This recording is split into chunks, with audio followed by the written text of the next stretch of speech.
cari idenya dulu aja sambil jalan-jalan. Asal menurutku ada 2, kita bisa jalan-jalan tuh 2. Yang satu jalan-jalan beneran, yang kedua jalan-jalan digital. Kita ngelihat, rame nih, langsung kita buat terus tanpa melakukan sedikit perubahan, modifikasi atau tanpa riset dulu. Iya. Aku boleh belajar. Oh boleh. Datang aja ke rumah. Dia semangat ya. Dia semangat ngasih ilmunya malah nggak ini ya. Terus akhirnya apa? Aku datang jam 4 pagi ke rumahnya, ke kos-kosannya, ke kontrakannya sebelum mereka berangkat.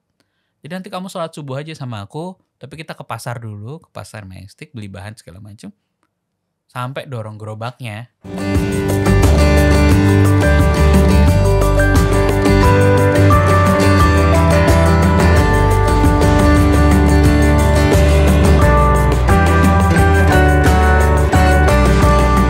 Podcast Naik Kelas. Halo, assalamualaikum warahmatullahi wabarakatuh. Podcast Naik Kelas membahas seputar dunia kewirausahaan, entrepreneurship, UKM, dan juga skill-skill digital juga. Bersama saya Mr. Popo. Dan bersama saya Maupit.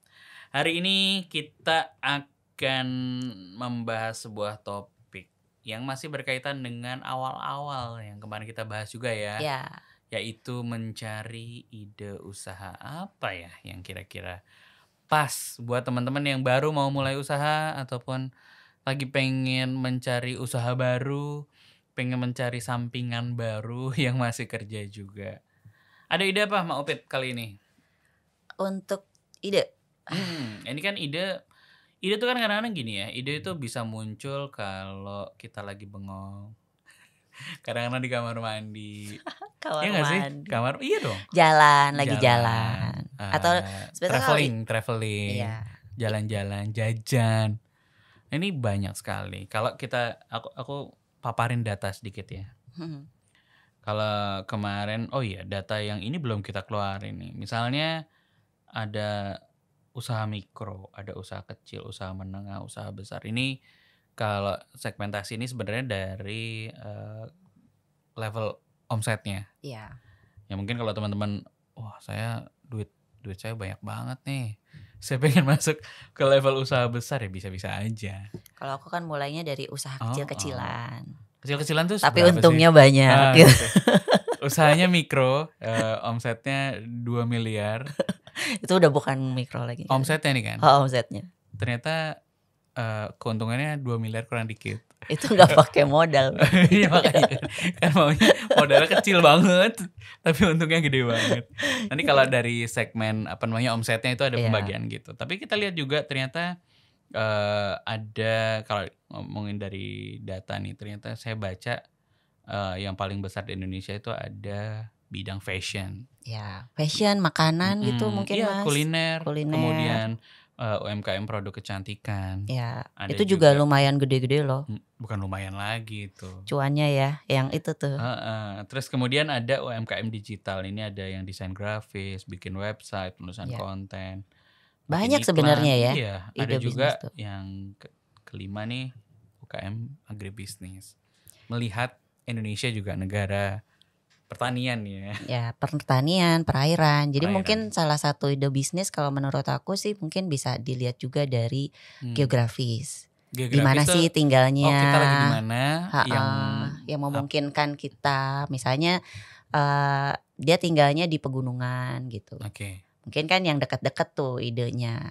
Di pertanian, pariwisata juga bisa, makanan. Terus jasa gunung kan sekarang banyak tuh yang healing pada ke tempat-tempat yang bagus-bagus gitu, yang di spoiler tiba-tiba lewat di Instagram, berkemah di sini, naik gunung ke sini. Nah juga buat teman-teman yang mungkin di pantai, nah itu juga bisa. Tapi ini ya, kalau tadi kan ngomongin mencari ide usaha tuh ya tadi seperti aku bilang, kalau aku kadang-kadang suka bertapa sambil jalan-jalan misalnya. Lagi keluar kota terus lihat apa di sana sambil kepikiran tuh Maupit, bisa nggak ya tak bawa ke sini ke Jakarta terus aku bikin hal serupa. Atau kadang-kadang aku juga mikir pernah jalan-jalan ke luar negeri lah, misalnya ke Jepang. Iya, itu juga lagi Jepang banyak kan. Di Jepang kan kayak makanan, di Jepang atau Korea misalnya ngeliat potensi kuliner atau produk-produk yang lucu-lucu gitu, entah makanan atau yang lain-lain karena wah di Indonesia belum ada nih. Nah ini bisa menjadi salah satu trik juga buat teman-teman mencari ide usaha gitu. Jadi diem nggak boleh sebenarnya kalau misalnya teman-teman, wah saya pengen punya usaha nih. Mungkin teman-teman yang lulusan SMA nih pengen udah mau punya usaha, udah lulus SMA terus saya belum punya modal, nggak apa-apa. Kita coba cari idenya dulu aja sambil jalan-jalan. Asal menurutku ada dua, kita bisa jalan-jalan tuh dua. Yang satu jalan-jalan beneran, yang kedua jalan-jalan digital. Jalan-jalan digital. Benar. Iya. Sekarang sih gampang banget ya kayaknya. Betul. Tinggal di browser aja ya, kita cari mau kemana, katakan itu bisa ke TikTok banget. Lah. Ya, misalnya ke TikTok atau ke Instagram. Kita lihat nih, yang rame apa sih? Kira-kira yang rame pakai hashtag gitu juga kan juga lumayan kan Mas. Misalnya kalau pengen di kuliner gitu, yang lagi hit sekarang tuh apa sih gitu, bisa diintipin. Atau juga mungkin yang lagi hit sekarang fashion nih, mana gitu, itu juga bisa jadi ide. Cuman kalau misalnya nih, kalau kita berdasarkan sesuatu yang rame, menurut saya tuh gini, menurutku kayak kita nih harus misalnya gini, wah ini lagi rame nih makanan ini.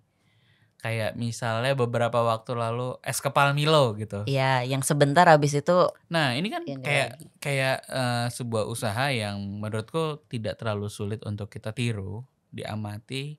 Kita kan biasanya kalau prinsip amati, tiru, modifikasi.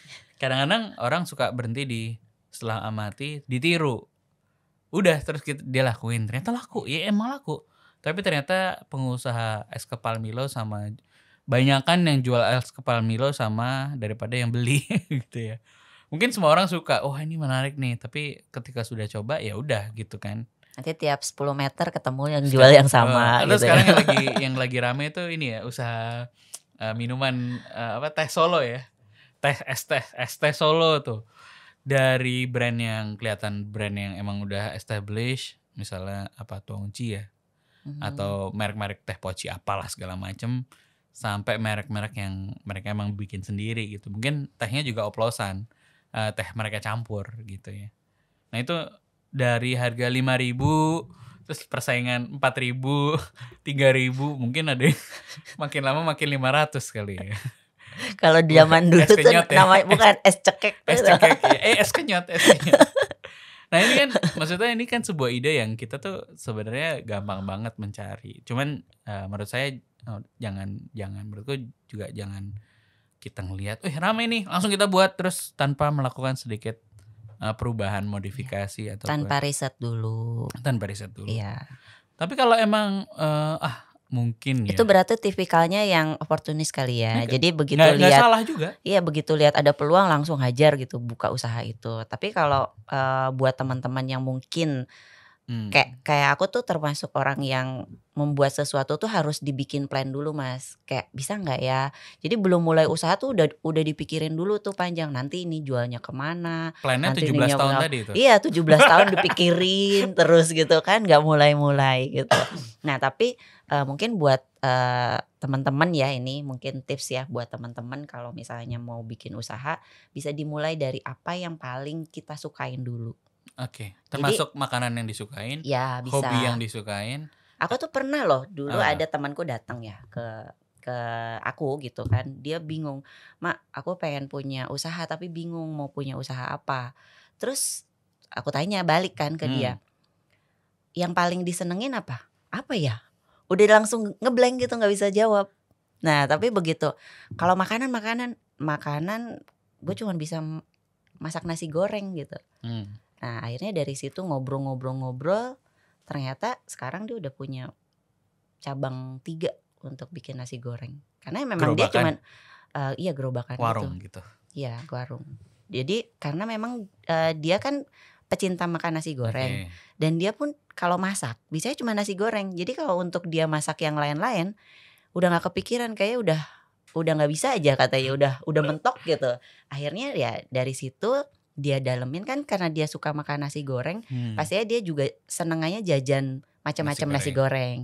Jadi dia tahu selera yang enak itu seperti apa gitu, yang menurut dia.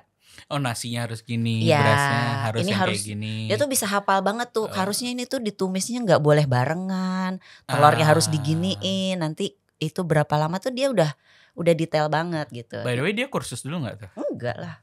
Dia emang dia seneng makan nasi goreng tadinya. Tapi ada satu temanku nih, dia seorang wirausaha ya. Dia seorang PNS. Tapi passionnya dia itu pengen punya usaha kuliner sampingan. Yang ternyata kemarin dia jualan di kantornya dia. Tapi dia punya pegawai. Tapi dia bilang gini, aku suka masak.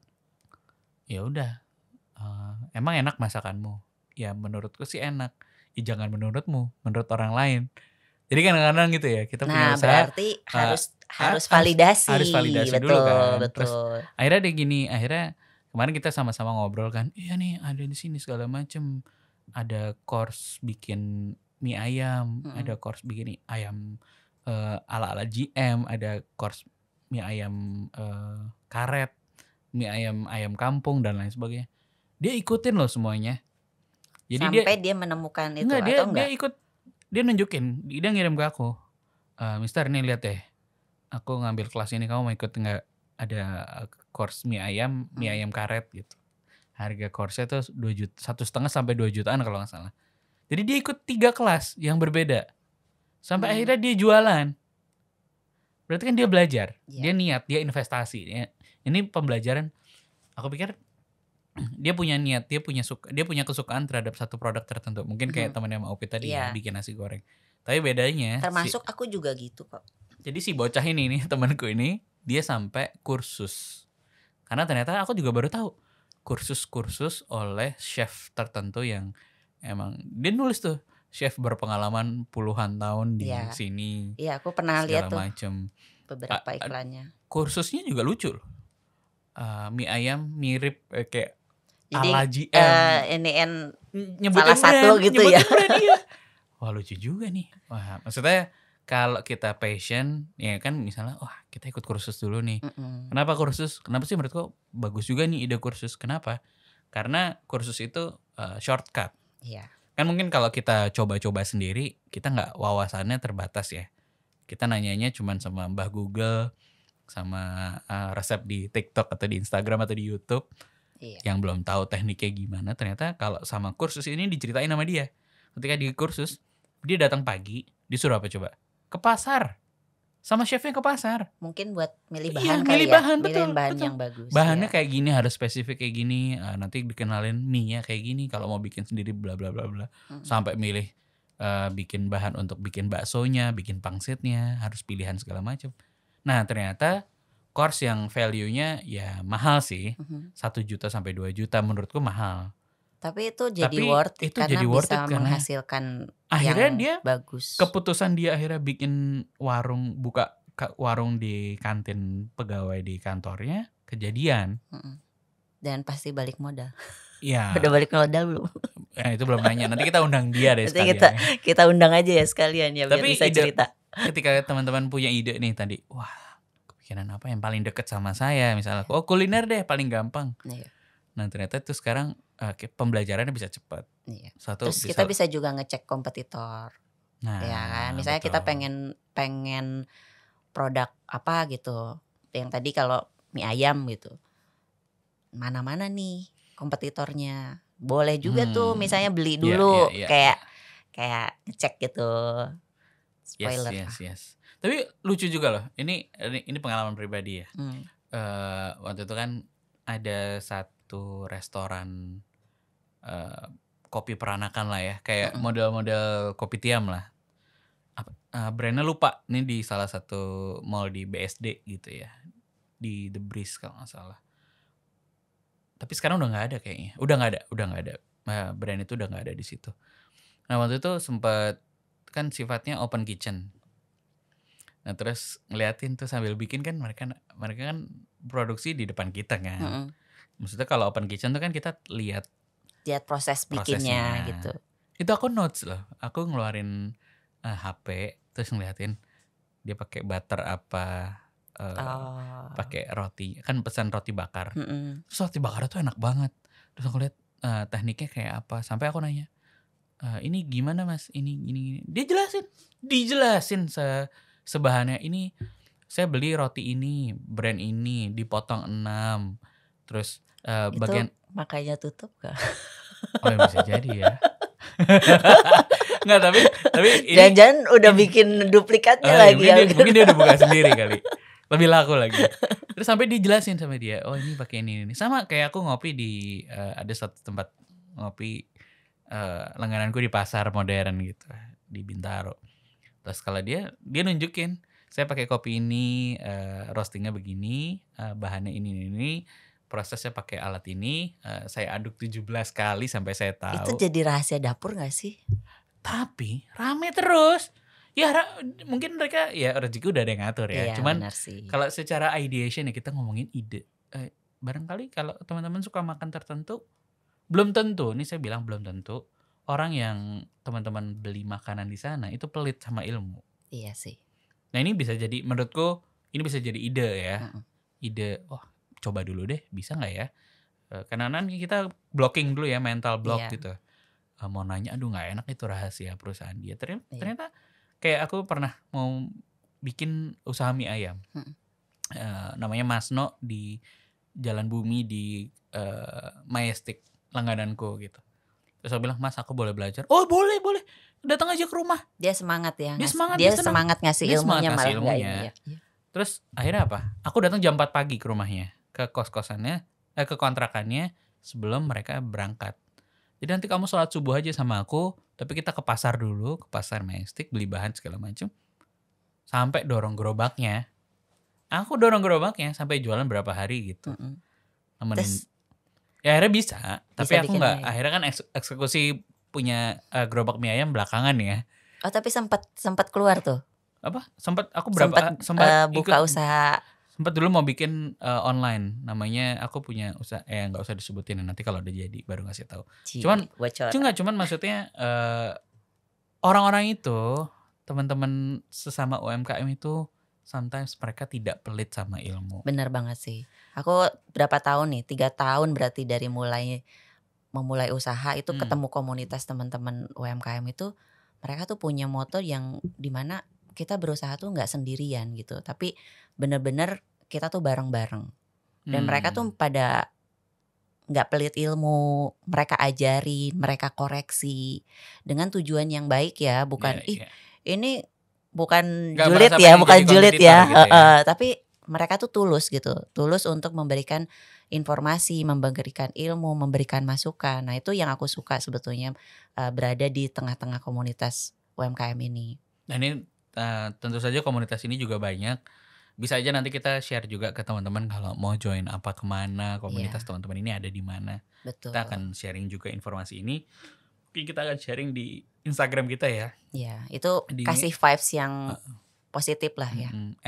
At nightclass.id. Jadi teman-teman silahkan follow juga di sana. Barangkali kita bisa share. TikTok ada ya, TikTok ya? TikTok juga ada. Iya. Nah, nanti kita akan posting juga di sana ya. Saat ini belum. Segera. Nah itu tadi ide. Jadi sekali lagi ide bisa berasal dari manapun. Termasuk juga ini ide kayak misalnya bikin konten. Kalau dari keterampilan bisa nggak sih mas? Keterampilan. Misalnya aku tuh punya keahlian meronce gitu. Ya. Oke. Jadi kan bisa jadi gitu, tapi nggak tahu desainnya tuh seperti apa gitu. Itu bisa jadi usaha nggak? Istriku mahir bikin kue misalnya, tapi nggak punya usaha kue, itu bisa juga dong sebetulnya dari keahlian. Jadi gini, buat informasi teman-teman pendengar Naik Kelas, aku punya salah satu usaha namanya Honey to the Bee. Aku punya toko namanya ya kanal-kanal cuannya nih. Nah ini kan salah satu namanya Honey to the Bee. Ini toko kue online sebenarnya. Nah jadi kan kayak dulu, aku passionate banget pengen usaha kuliner. Aku pengen, karena dulu aku, ini ide ya. Jadi kan kayak ngomongin ide, aku dulu suka jajan cake, pastry gitu-gitu kan. Cuman kalau untuk beberapa cake yang premium, kok dulu satu mahal, yang kedua ada banyak dari brand-brand itu non halal gitu ya. Mungkin sesimpel pakai enggak ada logo halalnya, atau emang mereka declare kita pakai liquor tertentu gitu untuk ya bahan-bahan yang kita tahu kita nggak boleh makan. Tapi aku pengen gitu, gimana ya? Ngobrolin halal kayaknya nanti ada satu sesi kita bahas tentang halal nih. Pasti, karena ini kan di 2024 itu udah wajib banget pakai kalau yang buat usaha itu sudah harus bersertifikat halal. Ya. Nah, jadi nanti next ya. Buat teman-teman yang nanti yang wah saya punya usaha kuliner, gimana sih mau sertifikasi halal? Bisa kita nanti obrolin itu spesifik di beberapa episode. Oke. Jadi lanjut tadi kuenya gimana? Jadi gara-gara pengen makan tertentu tapi tidak bisa terpenuhi, akhirnya aku mikirin dulu, kalau aku punya usaha kuliner cake gimana? Bisa nggak? Nah, tasteku cukup spesifik kan. Gimana ya caranya shortcut? Kalau buat aku saat itu bukan kursus, karena kursus kan lama gitu ya. Aku nyari partner yang emang jago bikin. Kolaborasi berarti ya. Jadi nyari partner. Iya, karena ada juga yang tadi itu ya, dia mungkin punya keahlian tapi gak punya keberanian untuk memulai usaha. Betul. Jadi begitu ketemu Mister nih, jadi bisa berkolaborasi, keluarlah jadi satu brand. Aku tahu kalau dia profesional, artinya dia pastry chef. Ada partner, jadi partner ada 2 waktu itu. Yang satu emang lulusan Cordon Bleu dari Sydney, dia pulang sekolah. Kebetulan dia chat, Mister cariin gue kerjaan dong. Pas dong. Pas dong ketika waktu itu lagi berseliweran di kepala nih. Wah kerja aja sama kita gitu ya. Aku cuma bilang gini, aku minta waktumu 3 bulan. Kalau ini works, kita jalan. Kalau enggak works, please do what you want to do gitu. Maksudnya mau cari kerja, mau lamar kerja boleh. Tapi aku cuma minta waktu 3 bulanmu gitu. Partnerku yang satu lagi yang sampai saat ini, itu salah satu pastry chef juga, head chef dari salah satu brand cake terbesar di Jakarta lah waktu itu. Akhirnya aku juga bilang sama. Kenapa? Karena kalau aku bayar mereka, aku nggak mampu bayar. Iya, jadi ya kolaborasi ya. Kan gajinya kan gede ya. Baru mau mulai usahanya. Baru mau mulai kayak harus gaji itu, aku nggak punya modal juga buat gaji mereka. Terus aku bilang, ya itu aku minta, boleh nggak aku minta waktu 3 bulanmu? Kalau ini works, putuskan 3 bulan lagi. Nah, bahan alat gimana? Ya udah yang ada di dapur kita keluarin semua lah. Dimaksimalkan lah yang ada. Dulu. Tapi jalan kan? Nah, itu tahun 2013. Usahanya sampai sekarang. Alhamdulillah. Nah, dulu tuh modal alat semuanya itu terpenuhi dalam waktu kurang dari 3 bulan. Jadi akhirnya dari keuntungan yang sudah kita buat dalam waktu 3 bulan itu kita punya alat industri lengkap. Alat industri kecil ya.